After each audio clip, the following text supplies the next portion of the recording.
So we're looking at a question on variable acceleration. How do we know it's a variable acceleration question? Well, let's have a little read first of all. Particle P on the positive x-axis. Particle P moves on the positive x-axis. The velocity of P at time t seconds is 2t squared minus 9t plus 4 meters per second. Now, if we take a look at this velocity which we're given, we need to first of all try and get to the acceleration equation from this velocity equation. So we'll start by writing v is equal to 2t squared minus 9t plus 4. And the very first thing is we want to find out what the acceleration equation is. So the acceleration equation is the differentiation of this. So a is equal to 4t minus 9. Now, if we look at our acceleration equation, we can see that it is dependent on time. And since it's dependent on time, we can then say that the acceleration is varying with time. Therefore, we have established that it's variable acceleration. Can either be one type of acceleration, either zero, constant, or variable. So in this case, it's variable. Since it's variable acceleration, we want to be using calculus.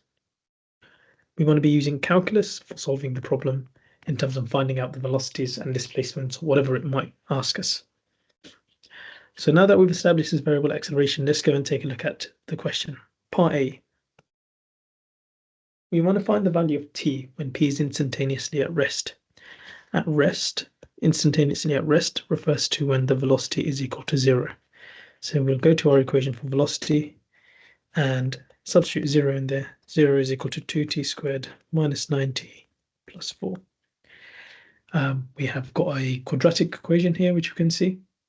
So we just need to solve this quadratic equation. Factorizing this gets us 2t minus 1 and t minus 4 equals to 0. Therefore, t is equal to a half and t is equal to 4 are the two instances when the velocity is equal to 0. So that's part A done. Part B, we're looking at finding the acceleration of the particle when t is equal to 5. Now we've already established an equation for the acceleration. So we'll just go and use this. So I'll write down here part B. And for part B, our acceleration is equal to 4t minus 9. And by substituting t equals to 5 in here, 4 lots of 5 minus 9. This gives us our acceleration, which is a is equal to 11 meters per second squared. So that's part B done. Now part C, where it's asking us to find the total distance traveled by this particle in this interval from 0 to 5. Now, with these types of questions, it's absolutely imperative that we draw a velocity time graph. Very important, as we'll see why in a moment. So let's take a look at part C and we'll start doing our calculation. I'm going to do this up here, part C. So first thing we want to do is we want to draw a velocity time graph. So I'll draw my velocity time axis. I've got t and I've got v. Now I've already found out the instances when the velocity is equal to 0. So we're going to focus on our velocity equation. When velocity is equal to 0, the times that we have are half and 4, so they are the roots of this equation.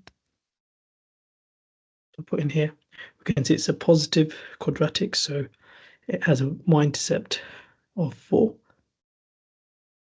which is when t is equal to 0. So this is what our sketch would look like. Now, from here, we want to then go on, look at what the question is actually asking us. It's asking us to find the distance in the interval 0 to 5. So 5 is somewhere along here. Let's mark that in. And we're interested in the distance, not the displacement. So the distance is the total, well, all of the distances between the 0 to 5. Now we can see here in our velocity time graph that in the first half a second, the velocity decreases from 4 to 0. So it decreases from 4 to 0. And the second part of this, we can see that the velocity is actually negative So that means the object is traveling in the reverse direction. So from 0 to 4, it's traveling the reverse direction. And then from 4 to 5 seconds, velocity is again positive. So it's traveling back in the forward direction, if you want to think about it like that. So what is the object actually doing in terms of understanding? Let's try and understand what's going on here. Object is traveling forward in the first half a second. It's then traveling backwards from half to 4 seconds, and then forwards again from 4 to 5 seconds. So if we're interested in the total distance, what property in our velocity time graph represents the distance? Well, the velocity, the distance is represented by the area. So that is why we need to draw this velocity time graph. Distance is equal to the area between the curve and the x-axis. And as we know, the gradient represents the acceleration from a velocity time graph. So let's go and work with finding out what the area is. Now we need to find the area all the way from 0 to 5 seconds. We cannot do a single integration because there's parts above the x-axis and there's parts below the x-axis. As such, we need to break up the integral.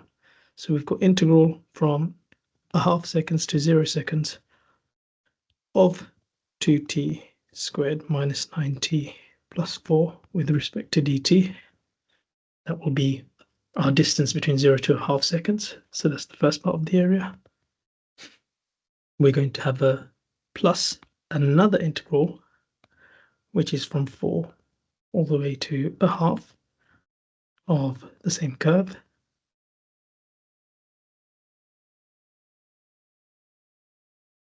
And remember, when we actually integrate this, this will come out as a negative answer. So we want the magnitude of this. Okay, so we want the magnitude of that plus the final integral, which is from 5 to 4 seconds. Again, of the same curve.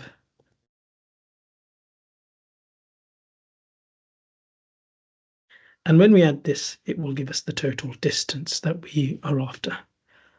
So what are each of these? And when we do our integration, we want to show all our working out here for these questions. So a question like this, what would we need to do? Well, we would actually have to go and do our integration for each of these and show what we are substituting in. So when we integrate this, we're going to get 2 over 3 t cubed minus 9 over 2 t squared plus 4t. We would get a plus c, but since it's a definite integral, we want to just go in and put the limits in, and we want to do this from half to 0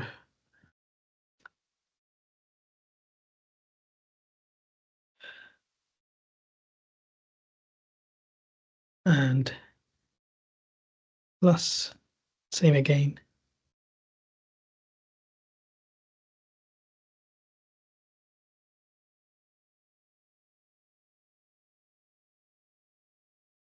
and this one from 4 to a half plus, same again,